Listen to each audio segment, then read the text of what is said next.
kiri, bilang bos, hai. Wabarakatuh.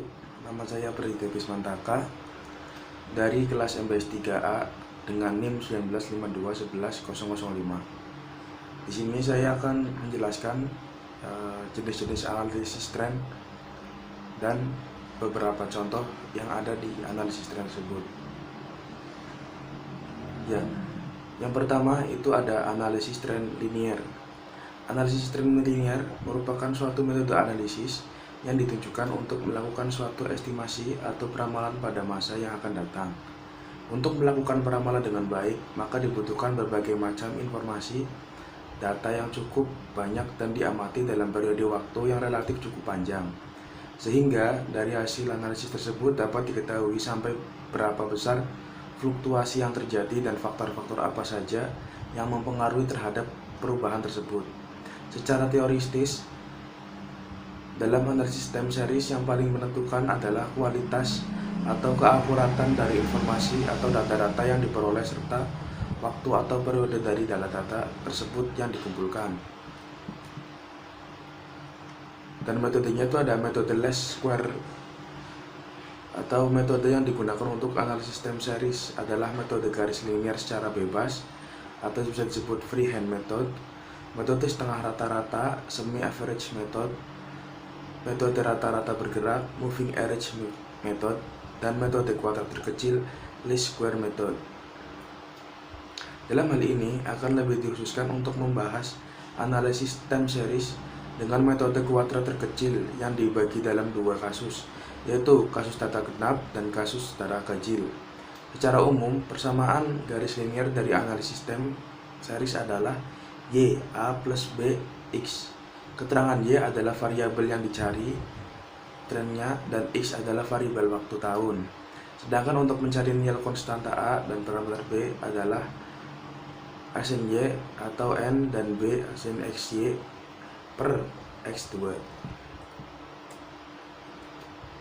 Dan ini adalah contoh kasus dari data ganjil. Bisa dilihat ya sendiri bagaimana data-data yang dikumpulkan dalam satu tabel ini.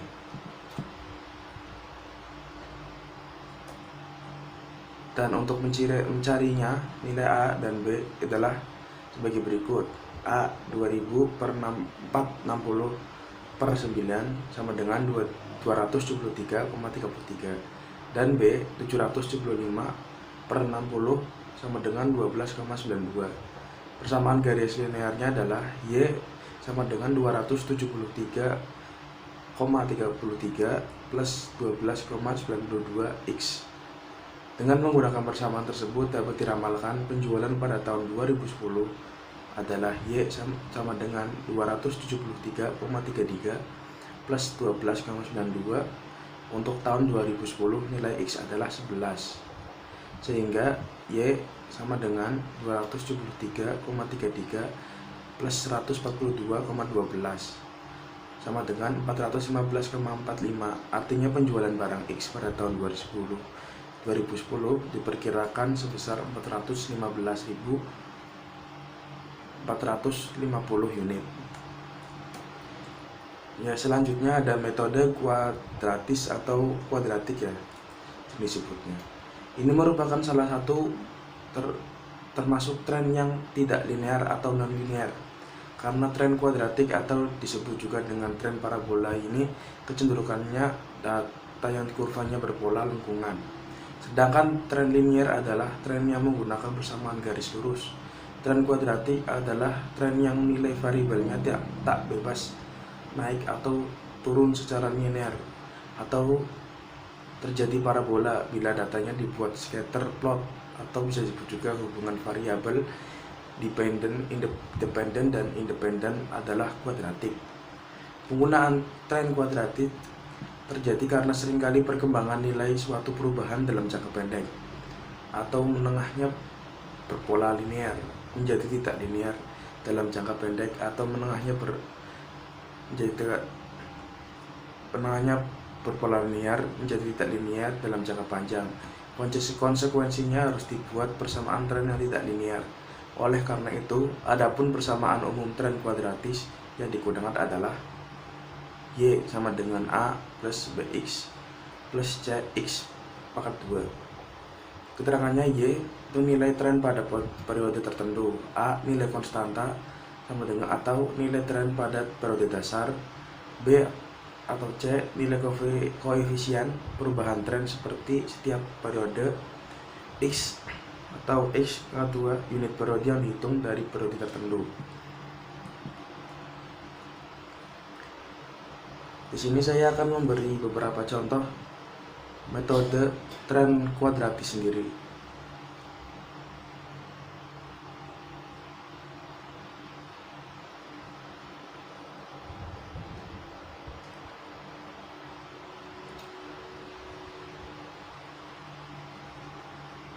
Dari beberapa sumber saya menemukan beberapa rumus dari tren kuadratis ini.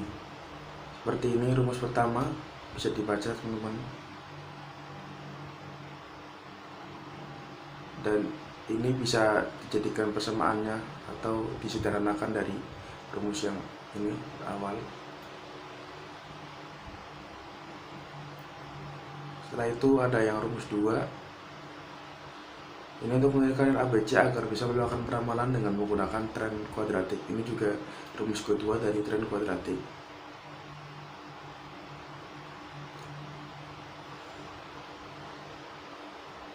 Nah, seperti contoh soalnya ini ada analisis data seperti tabel berikut. Dan ini ada penjelasannya. Untuk menentukan tren kuadratik, maka tentukanlah nilai dari A, B, dan C terlebih dahulu untuk menggunakan rumus 1 atau juga bisa dengan rumus 2. Di sini terserah teman-teman untuk mencari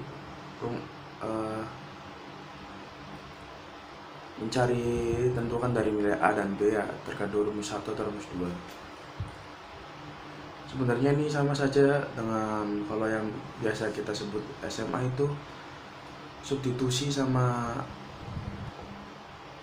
ya, substitusi itu ada seperti soal seperti ini itu sebenarnya hampir sama ya. Ada substitusi atau campuran itu tekniknya sama. Penyelesaiannya itu seperti ini. Kita samakan A-nya untuk menghapus, aku mendapat C. Nanti di sini disubstitusikan untuk mencari B dan A-nya.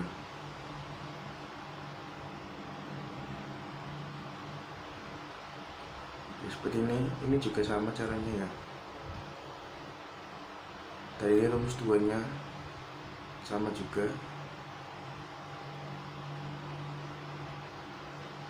ya. Berikut contoh dari tren kuadratis, semoga dapat dilihat dan dipahami dengan baik ya. Ya, selanjutnya itu ada tren eksponensial atau logaritma. Kita kan sebelumnya dalam mengenal garis lurus linear tren dengan bentuk persamaan Y sama dengan A plus BX. Dalam hal ini B adalah rata-rata kenaikan Y per satuan waktu, per bulan, per tahun, dan lain sebagainya. Ada beberapa jenis tren yang tidak linear tetapi dapat dibuat linear dengan jalan melakukan transformasi atau perbentukan bentuk. Misalnya tren eksponensial. Y sama dengan AB akad X dapat diubah menjadi tren semi log sama dengan log Y atau sama dengan log A plus log B. Tren eksponensial sering dipergunakan untuk meramalkan jumlah penduduk, pendapatan nasional, produksi, hasil penjualan, dan kejadian-kejadian lain yang berkembang atau pertumbuhannya secara geometris atau bisa disebut juga berkembang dengan cepat sekali. Dan di sini saya juga menemukan beberapa contoh dari tren eksponensial ini atau logaritma dari beberapa sumber.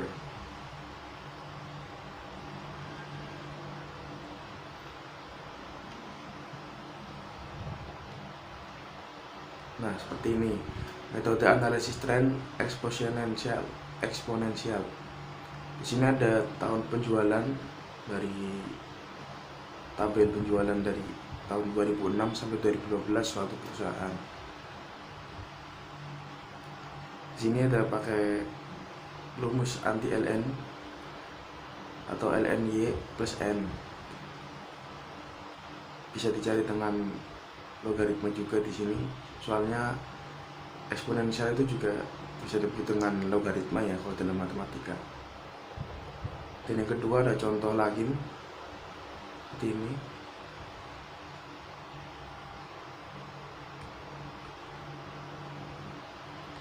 Tahun penjualan ada tabel dari PT Sinar Surya, dan penyelesaiannya itu bisa dibuat tabel gini ya.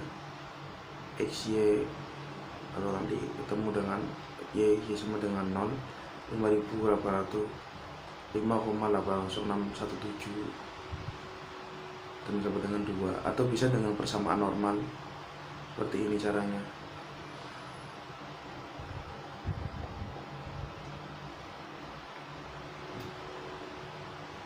Dan ini ada contoh lain dari indeks harganya. Misal kita mencari indeks harga suatu perusahaan, X untuk indeks harga dan Y hasil penjualan atau jutaan rupiah. Penyelesaiannya ini menggunakan cara tadi ya, log Y dengan log A plus B log X, atau regresi linear logaritma. Log Y sama dengan Y aksen 0, log A plus A log X sama dengan X0 Y0 N sama dengan A0 B BX0, merupakan regresi linear. Dan ini cara untuk mencarinya dengan logaritma data yang bisa dicari di internet atau lewat kalkulator juga bisa ditentukan logaritmanya. Jadi dicari di sini dan hasilnya akan nampak seperti ini.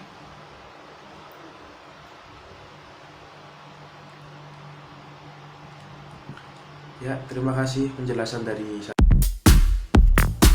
Assalamualaikum warahmatullahi wabarakatuh. Saya Rani Dwi Siti, tim 1952111032.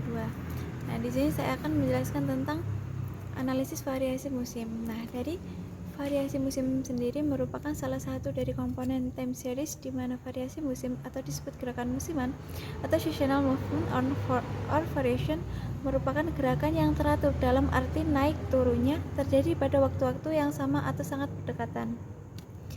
Gerakan musiman terjadi karena bertepatan dengan pergantian musim dalam satu tahun, atau pada musim panen pada harga beras turun dan pada waktu menjelang panen harga masih tinggi.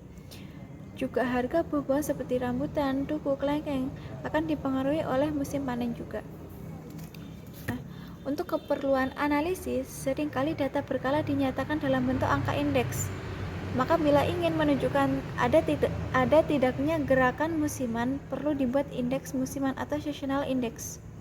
Sebagai contoh, hasil penjualan suatu jenis barang selama bulan Januari, Februari, Maret, April masing-masing sebesar 75%, 125%, 110%, dan 150%.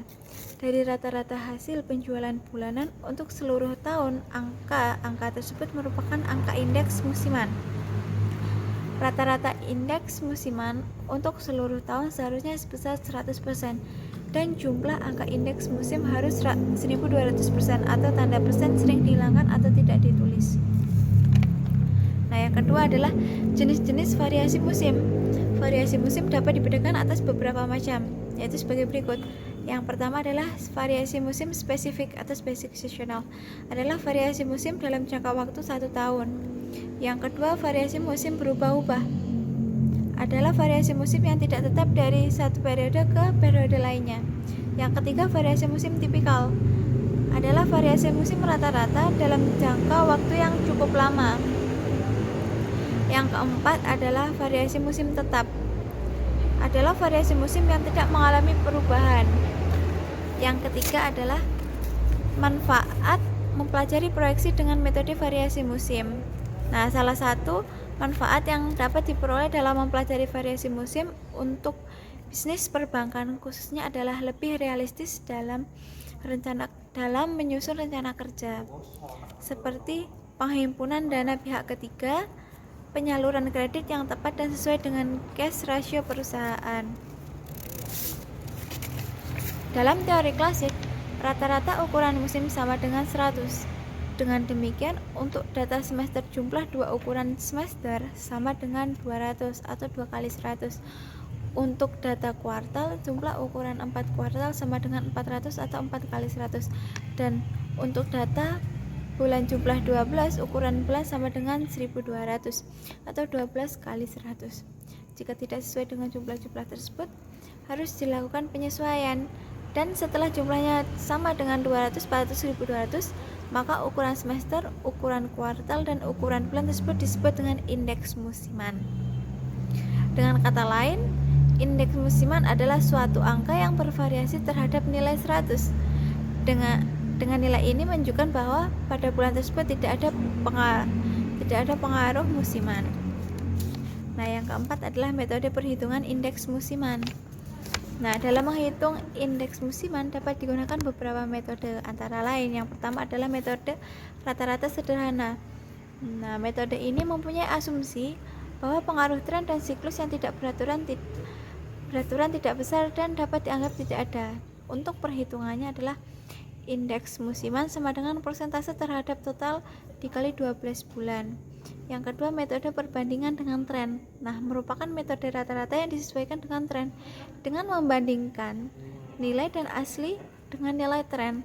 Untuk perhitungannya adalah indeks musiman sama dengan nilai data asli dibagi nilai tren dikalikan 100. Nah, yang ketiga adalah metode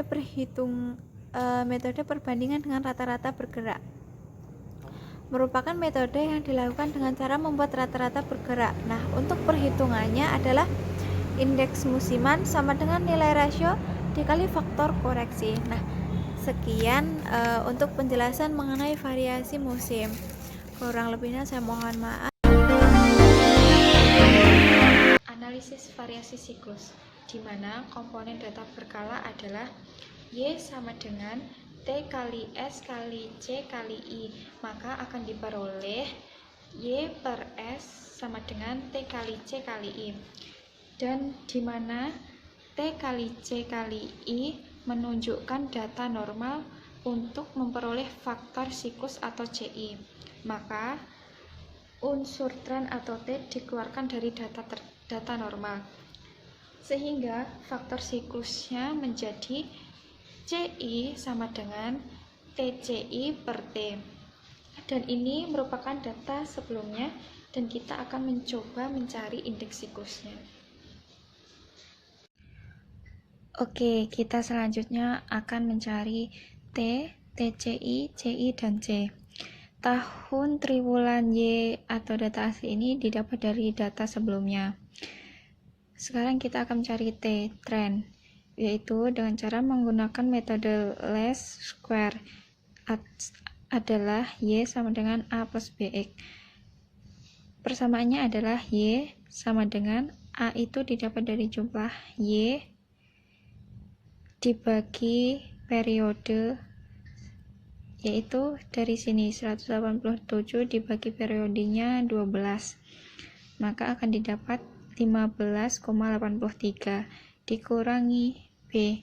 B itu didapat dari nilai XY dibagi X kuadrat, maka akan diperoleh 0,353.